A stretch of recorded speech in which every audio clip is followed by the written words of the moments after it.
지난 주간에 가장 큰 사건이 있었다면 어떤 거였을까요? 어떤 사고가 가장 큰 사고였을까요? 요즘에는 정말 텔레비를 이렇게 켜서 뉴스를 보고 싶지 않을 정도로 어쩌면 사고가 일어나도 그렇게 끔찍하고 사건이 일어나도 그렇게 처참하고 참담한 모습인지 정말 소름이 돋는다, 젊은이들이 많이 얘기하는데 그런 세상을 우리가 삽니다. 경제적으로도 하루에 수십, 수백 개의 회사가, 공장이, 수백 개의, 수천 개의 가게들이 문을 닫는다 그래요. 근데 여전히 나라를 이끌어 나가는 분들의 모습을 보면 막말에 말꼬리를 붙잡고 늘어지는 일에 아기다툼하며 아수라장 같은 모습으로 세상을 사는 이런 모습을 보면 참 암담하기도 하고 참담합니다. 이 모습을 보면서 많은 국민들이 불안해하고 염려하고 걱정하고 또 한편으로는 막 분노도 저 같은 경우는 일어나는데, 여러분은 어떠신지 모르겠지만 오늘의 우리의 현실이 그렇습니다. 근데 여러분, 성경을 보십시오. 우리 같은 환경에 살면서도, 아니 우리보다 훨씬 더 열악하고 어려운 환경 속에서도 전혀 예상하지 못한 삶의 반응을 보여주는 그런 믿음의 사람들이 있습니다. 다니엘 같은 분은 의롭고 정직하게 살기를 원하지만 모함을 받아서 감옥에 갇힙니다. 그리고 굶주린 사자들 굴에 던져집니다. 그럼에도 불구하고 태어납니다. 바울과 베드로 같은 분들은 감옥에 갇힙니다.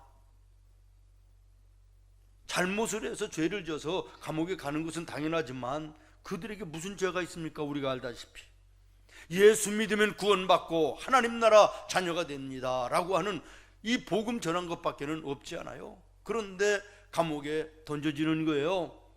얼마나 답답하겠습니까?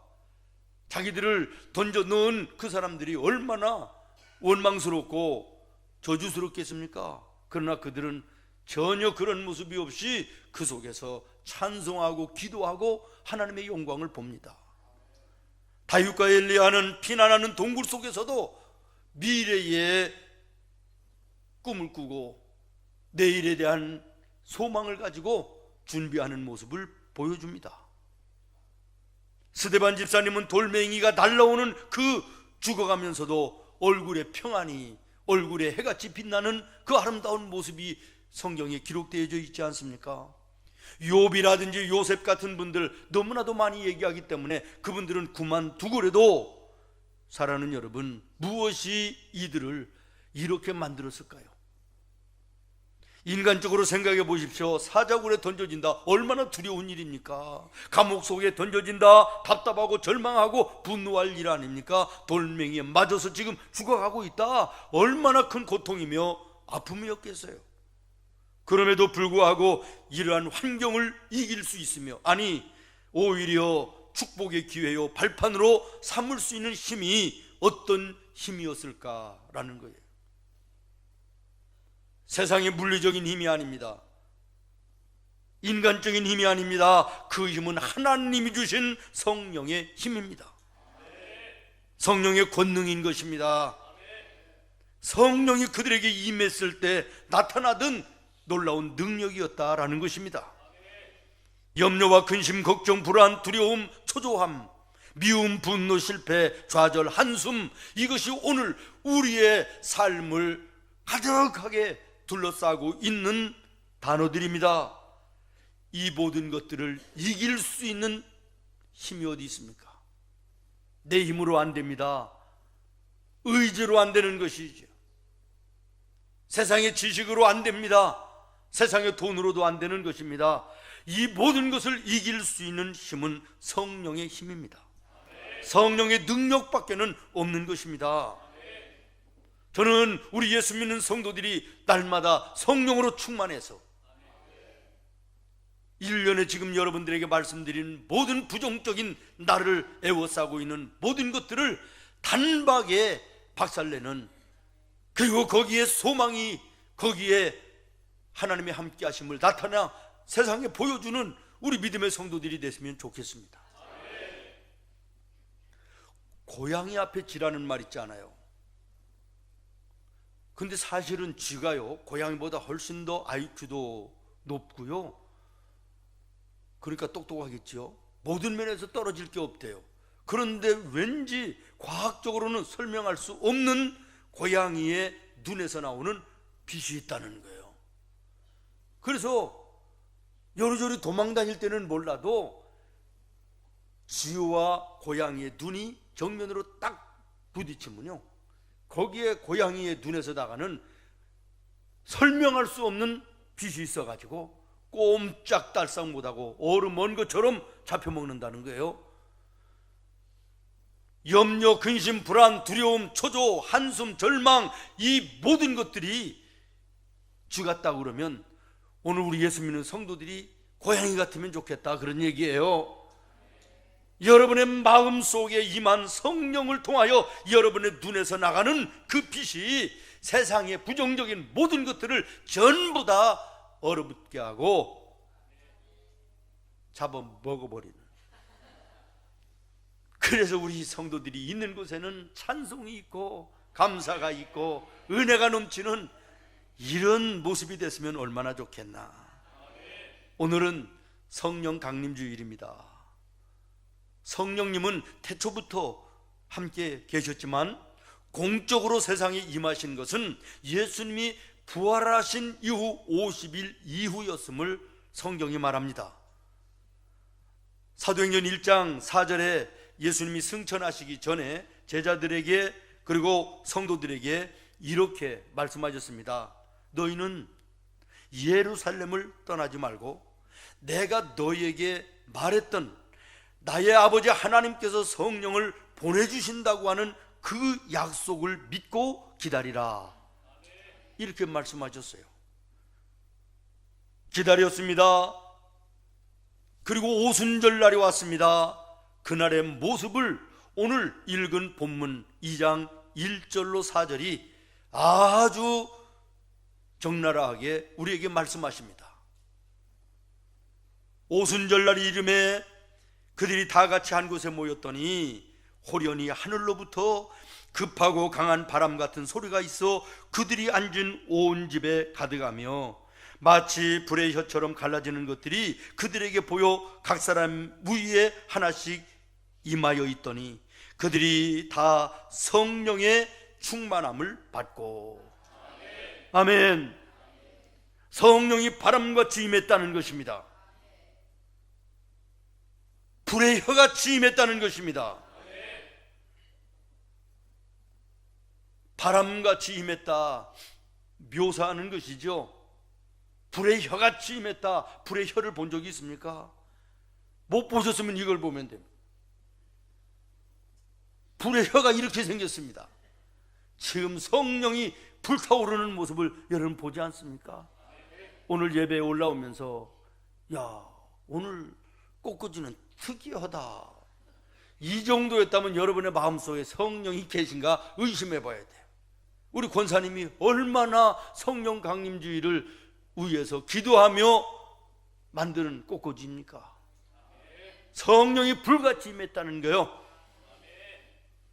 급하고 강한 바람같이, 이렇게 말합니다. 여러분, 급하고 강한 바람이 임하는 곳에는요 모든 것들이 날아가 버리는 거예요. 토네이도 같은 거 한번 와봐요. 거대한 집들이 말이요 순간에 날아가 버려요.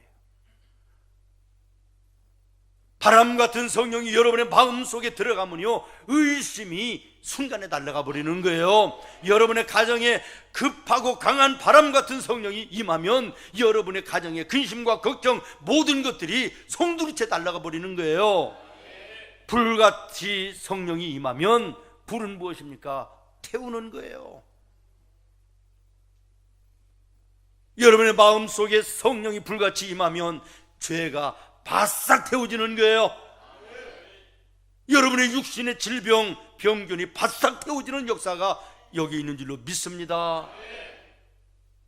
일부 예배 때는 노릇노릇이 태워지는 것도 있다 그래요. 그건 삼겹살이라고 그랬는데, 성령의 불은 노릇노릇 태우는 것이 아니라 어떻게 태우신다? 어떻게 태우신다고요? 바싹 태운다. 흔적도 없이 깨끗하게 태운다는 거예요. 불의 여같이 임하는 성령이 여러분의 심령에 임할 때, 여러분의 죄의 요소들이, 믿음의 의심의 요소들이, 육신의 질병의 요소들이 바싹 태워지는, 그 깨끗하게 되는 놀라운 역사가 있는 줄로 믿습니다.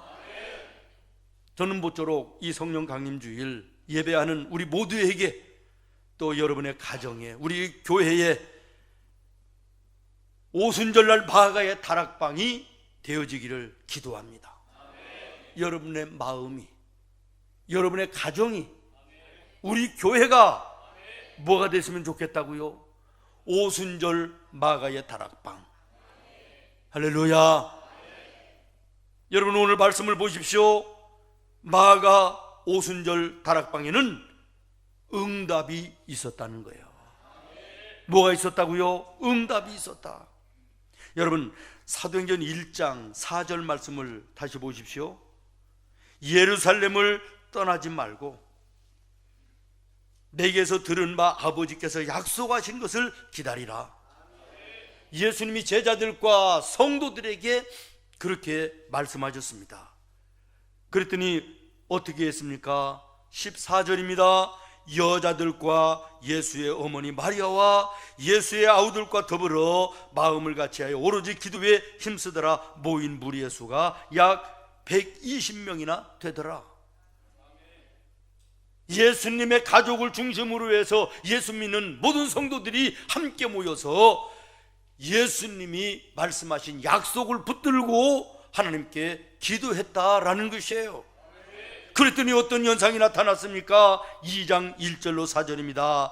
오순절날이 이미 이름에 그들이 다 같이 한 곳에 모였더니 호련히 하늘로부터 급하고 강한 바람 같은 소리가 있어 그들이 앉은 온 집에 가득하며 마치 불의 엿처럼 갈라지는 것들이 그들에게 보여 각 사람 위에 하나씩 임하여 있더니 그들이 다 성령의 충만함을 받고. 할렐루야. 약속하신 말씀을 믿고 기도했더니 응답을 받았다라는 거예요. 마가의 다락방은 응답이 있는 곳이었다. 응답은 어디에서 있었느냐? 약속을 붙들고 기도할 때 응답하셨다는 거예요. 주님 약속하신 말씀 위에서 성령 인도하는 대로 행하며 주님 품에 항상 안시고 누며 굳게 서리. 아멘. 굳게 서리. 굳게 서리. 굳게 서리. 그 말씀 위에 굳게 서리라. 할렐루야. 그렇습니다. 막연하게 기도했더니가 아닙니다. 약속하신 말씀을 믿음으로 붙들고 기도했더니 응답되었다라는 거예요. 성경에 보면 응답 없는 기도를 예수님이 비유하여 말씀하시기를 비 없는 구름과 같다, 그렇게 묘사를 하셨어요. 구름 다음에는 비가 와야 됩니다. 그래서 미세먼지 다 씻겨 날아가고 청명하고 맑은 날이 되어야 되고, 그 비가 식물마다 곡식마다 스며들어가서 아름다운 꽃을 피우고 열매를 맺혀야 되는 거 아니겠습니까? 구름만 있고 비가 내리지 않는 답답한 것이죠. 오늘 우리가 하나님 앞에 나의 원하고 바라는 것을 구하는데 응답이 없다, 이거 답답한 것입니다. 그러므로 사랑하는 성도 여러분, 우리도 막연하게 기도할 것이 아니라 하나님의 약속의 말씀, 다시 말하면 성경에 기록된 말씀을 붙들고 기도해야 될 것입니다. 이런 측면에서 기도는 내가 원하는 것을 얻기 위해서 하나님께 졸라대는 것이 아니라 하나님께서 이미 나에게 약속하신 것을 달라고 매달리는 것이 기도입니다. 다시 말하면 오늘 나와 여러분의 기도의 제목이 이미 하나님의 말씀 안에 전부 다 있다는 거예요. 두려워하는 자, 병들어 고통하는 자, 염려하며 근심하는 자, 의심하는 자, 이 자들에게 물질로 어려움을 당하는 자, 모든 자들에게 하나님 약속의 말씀을 주셨지 않습니까? 하나님의 말씀을 가까이 읽고 듣고 암송하고 쓰고 왜 그러라는 것이에요? 여러분 오늘 기도의 제목이 무엇인지는 모르지만 여러분의 기도의 모든 제목에 약속이 성경 말씀에 다 들어있는 것입니다. 그러므로 그 약속된 말씀을 붙들고 기도해야 되는데 말씀을 모르니까 막연한 기도를 하는 거예요. 허공을 치는 기도를 하는 거예요.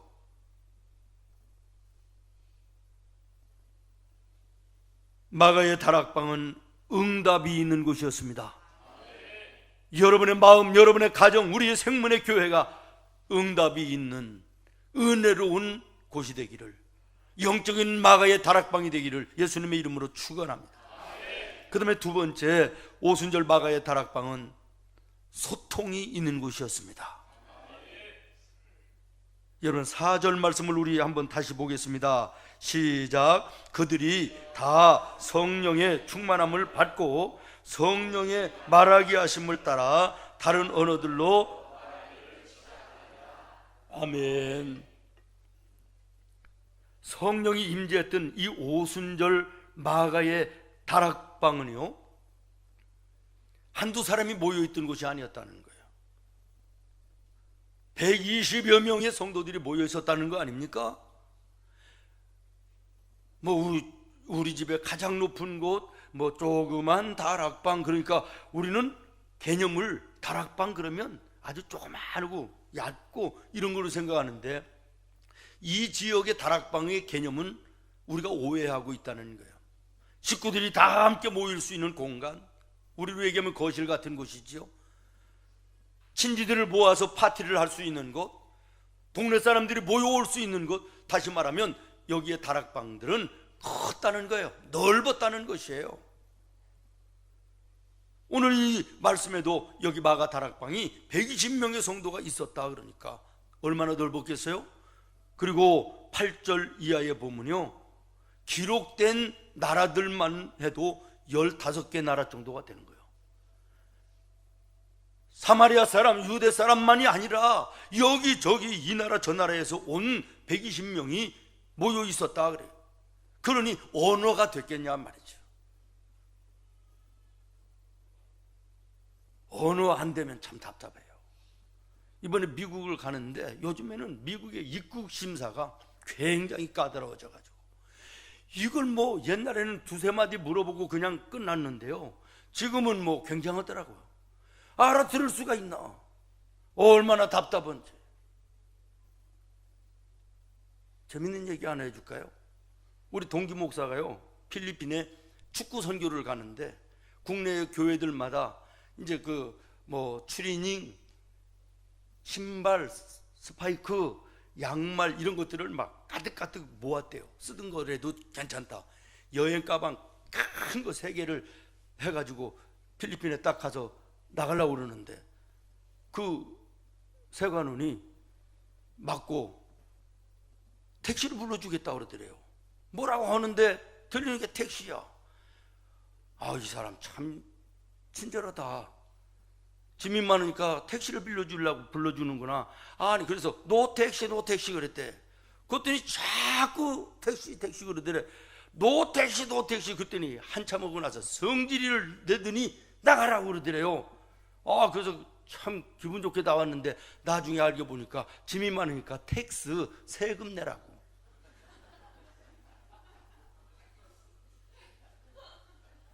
세금 내라는데 난 택시 필요 없다. 이게 말이 안 통하면 답답한 것이에요. 근데 이제 미국에서 들어오는데 말이에요, 우리나라 입국장에 얼마나 편한지. 가지고 오신 거 없습니까? 없습니다. 나가시죠. 나가는 거예요. 참 소통이 없는 곳, 언어가 통하지 않는 곳은 답답해요. 여러분, 하나님과 언어 통하십니까? 하나님과 소통이 있으세요? 하나님과 소통이 있는 사람은 그 인생이 형통해요. 사람과 사람 사이에 소통이 있는 사람은 행복해요. 평안해요. 그런데 이 소통이 멈춰지면요 참 힘듭니다. 근데 하나님의 성령이 임하시니 언어가 뛰어넘어 소통이 이루어지는 역사가 있었다는 거예요. 서로가 얘기하는데도 듣는 사람들이 자기 나라 말로 들려지는 언어 소통이 성령이 임재하심 속에 있었다, 그런 말이지요. 여러분 개인에게, 가정에, 우리 교회에 하나님과의 소통이 이루어지는 은혜가 있기를 바랍니다. 사람과 사람과의 소통이 이루어져 아름다운 행복한 풍성한 은혜의 삶이 되기를 바랍니다. 그러기 위해서는 성령이 임하셔야 된다라는 거예요. 사업에 문제가 있습니까? 직장에 문제가 있습니까? 결혼에 문제가 있습니까? 뭔가 답답해서 풀리지 않는 내 삶에 문제가 있습니까? 성령이 임재하셔야 됩니다. 성령이 임하시면 형통합니다. 소통되어지는 것입니다. 막힌 것이 무너지고 열리는 것이에요. 사도행전 2장 44절 이하에 보면 성령으로 충만함을 받은 초대교회 성도들이 어떤 믿음의 아름다운 공동체를 이루었는가를 말씀하고 있습니다. 믿는 사람이 다 함께 있어. 아멘. 그러니까 성령 받기 전에는 믿는 같은 성도라도 제각기였다, 그런 얘기예요. 예배 시간, 기도 시간 서로 지키지 않고 제각기였다, 그런 말이에요. 그런데 성령을 받고 나니까 믿는 사람이 다 어떻게 있어? 함께 있어. 모든 물건을 서로 통용하고. 성령 받기 전에는 통용하지 않았다는 거예요. 네 건 네 거, 내 건 내 거, 손대지 마, 절대로 안 돼, 그랬다는 거예요. 그런데 성령이 임하시니까 자기 것을 자기 것으로 여기지 아니하고 필요한 이웃들에게, 형제 자매들에게 함께 소통하고 나누는 이런 아름다운 공동체가 되었다는 거예요. 또 재산과 소유를 팔아 각 사람의 필요를 따라 나누어 주고. 성령 받기 전에는 안 그랬다는 거예요. 배고픈 사람이 있어도, 병든 사람이 있어도, 외로운 사람이 있어도, 힘든 사람이 있어도 그들에게 무언가 나누어 주는 이것이 없었다, 그런 얘기예요. 날마다 마음을 같이하여. 예수를 믿는 믿음의 한 식구라고 그러면서도 우리 집 지붕 밑에 한 가족이라고 하면서도 성령 받기 전에는 마음이 달랐다는 거예요. 각기 달랐다는 거예요. 그런데 성령이 임하시니까 모든 마음이 하나 됐다는 거죠. 여러분, 이 말씀을 들으며 여러분의 가정을 점검하시기를 바라요. 우리 교회를 돌아보시기를 바랍니다. 성령이 임하시는 곳에는 소통이 있습니다. 그곳이 여러분의 심령이 되기를 바라고, 가정이 되기를 바라고, 우리 교회가 되기를 기도합니다. 마지막으로 오순절 마가의 다락방은 전도와 선교가 있는 곳이었다. 전도는 같은 문화권 안에 복음을 전하는 것이고, 선교는 타 문화권에 복음을 전하는 것이라고 통상적으로 알면 됩니다. 성령 받기 전에는 두려움과 겁에 질려 숨어있던 사람들이 성령을 충만히 받은 다음에는 두려움도 겁도 없이 달려나가서 복음을 전했다라는 것이에요. 사도행전 1장 8절에 뭐라고 말씀하십니까? 성령이 너에게 임하시면 권능을 받고, 너희가 권능을 받고 예루살렘과 온 유대와 사마리아와 땅끝까지 이르러 내 증인이 되리라. 그렇습니다. 성령을 받은 사람은 복음을 전하는 힘이 생기는 거예요. 성령을 받은 사람은 복음을 전하는 힘이 생기는 것입니다. 이 힘을 가지고 마가의 다락방에 모였던 120명의 성도들이 세계 각지를 향하여 흩어집니다. 예루살렘의 교회가 세워졌습니다. 다메섹의 교회가 세워졌습니다. 사마리아의 교회가 세워졌습니다. 요빠의 교회가 세워졌습니다. 아멘. 언제 하려고 그래요? 안디옥의 교회가 세워졌습니다. 헬라의 교회가 세워졌습니다. 로마에도 교회가 세워졌습니다. 중국까지 세워졌습니다. 그리고 우리 한국까지 교회가 세워집니다. 땅끝까지 이르러 내 증인이 되리라 라고 하는 이 말씀이 이루어지는 것이에요. 그들이 그 당시에 복음을 전파하는 것은 지금처럼 순탄치가 않았습니다. 때로는 고문도 당하고 감옥에 갇히기도 하고 심지어는 순교까지 감수해야만 됐습니다. 이런 힘이 여러분 어디서 나왔다고 생각합니까? 그들 가운데 성령이 역사하고 있기 때문에 그런 것입니다. 사랑하는 성도 여러분, 여러분에게 묻습니다. 여러분의 마음속에 성령이 계십니까? 여러분의 마음속에 성령이 계십니까? 물론 성령이 임하면 요한복음 16장에 말씀하는 것처럼 회개하게 되고 죄를 토하게 되고 새 사람을 입게 되는 은혜도 있고요. 요한복음 14장에 보면 성령이 임할 때 하나님의 평안이 임하고 16장에 보면 기쁨이 넘치고 깨달아지고 생각나게 하는 놀라운 은혜들도 있고요. 오늘 본문 말씀에도 보면 성령이 임하면 기도의 응답도 있고 막혀있던 것이 무너져 형통하게 되고 소통하게 되는 이런 놀랍고 감사한 은혜들도 있지만 이것이 전부가 아니다라는 것이에요. 하나님께서 성령을 우리에게 주신 궁극적인 목적이 여기에 있는 것이 아니라 궁극적인 목적은 영혼을 구원하는 것이에요. 전도하고 선교하는 것이에요. 믿습니까? 이것을 성경이 분명히 말합니다. 너희에게 성령이 임하면 너희가 권능을 받을 것이다. 그 권능은 다른 것도 할 수 있지만 그 권능의 궁극적인 목적은 뭐냐? 땅끝까지 이르러 나의 증인이 되는 것이다. 전도하는 것이다. 선교하는 것이다. 그런 말이에요. 아멘. 사과나무를 심었습니다. 얼마나 잘 자라는지 보기가 너무 이뻐요. 뿌리도 쭉쭉 뻗어갑니다. 줄기도 쭉쭉 뻗어갑니다. 푸르른 이파리가 너무도 보기 좋습니다. 그러고 난 다음에 또 사과꽃이 피는데 얼마나 이쁘고 아름다운지 모르겠습니다. 그리고 그것이 끝이라면 그 사과나무입니까? 마지막에 열매, 아름답고 소담스러운 사과 주렁주렁 열려야 되는 거 아니겠습니까?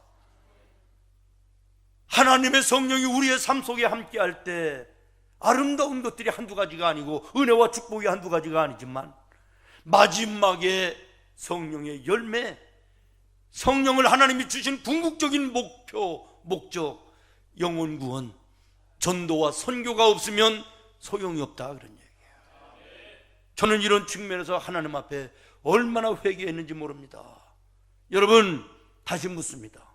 여러분의 마음속에 성령이 계십니까? 아직까지 여러분을 통하여 죽은 영혼이 주님 앞에 나와 예수님을 영접하여 구원받지 못하는 영적 열매가 없다면 이건 문제 중에 큰 문제가 아닐 수가 없는 것입니다. 저는 우리 교회에 참 감사합니다. 어제도 보니까 해외 단기 선교팀들이 저녁까지 모여서 여기저기 뛰어다니며 준비하고 만들고 그 모습이 너무 아름다웠어요. 6월달, 7월달이면 웬만한 교회들은 하던 행사들이 가장 느슨해지는 때고요, 행사가 없는 때입니다. 그런데 우리 교회는 해외 선교를 위해서 헌신하는 일꾼들이 여기저기 뛰는 모습이 너무 아름답고요, 토요 전도마당에 땀 흘리며 애써서 전도하는 그 모습이 얼마나 아름다운지. 우리 또 국내 선교셀은 전라도 저 장성 저쪽에 또 오지에 시골 교회를 선정하고 앞으로 3년 동안 교회를 돕는 이 일에 열심히 준비하는 이 모습이 얼마나 감사한지 모르겠습니다. 사랑하는 여러분, 하나님이 나와 여러분에게 성령을 주신 궁극적인 목적은 영혼 구원이다. 그러므로 오늘 내가 성령 받은 사람이라면 내 삶 속에 예수 그리스도의 생명의 복음을 전하는 것이고, 죽은 영혼을 주님 앞으로 인도하여 살려내는 것입니다. 오늘 이 예배를 통해서 교회 앞에 액트 2010 생명운동 50일 작전을 선포합니다. 다시 합니다. 액트 2019 생명운동 50일 작전을 선포합니다. 아멘. 다시 말하면 사도행전 2019 영혼을 살리는 2019년이 되자 그런 얘기예요. 오늘 우리가 마음을 50일을 작정하고 오늘 성령 강림주의를 시작으로 50일 동안 7월 마지막 주일까지 50일 동안 한 영혼이 됐을지라도 내가 내 마음에 계신 성령을 통하여 죽은 영혼을 한 영혼이라도 살리겠다고 하는 거룩한 결단이 있어지는 은혜가 있기를 바라는 것이에요. 선포식을 이것으로 대신하겠습니다. 여러분, 이번 한 주간은 내가 이번 50일 생명을 위한 이 작전 앞에 어떤 영혼을, 어떤 사람을 내가 예수님 앞으로 인도하여 예수님을 믿게 하고 구원받아 하나님 나라 천국의 백성을 삼을 것인가를 기도하며 찾으시기를 바랍니다. 이미 우리 회장단들에게는 얘기가 됐습니다. 등록 카드를 쓰고 하는 거 없을 것입니다. 앞으로 우리 회장들을 통하여 되어지는 모든 일에 여러분들이 함께 순종하여 협력하여 이 한해 정말 하나님 앞에 영의 열매, 하나님이 가장 기뻐하시는 죽은 영혼이 살아나는 이 전도의 열매를 하나님께 드리는 은혜의 복된 한 해가 되기를 예수님의 이름으로 축원합니다. 기도하겠습니다. 주님,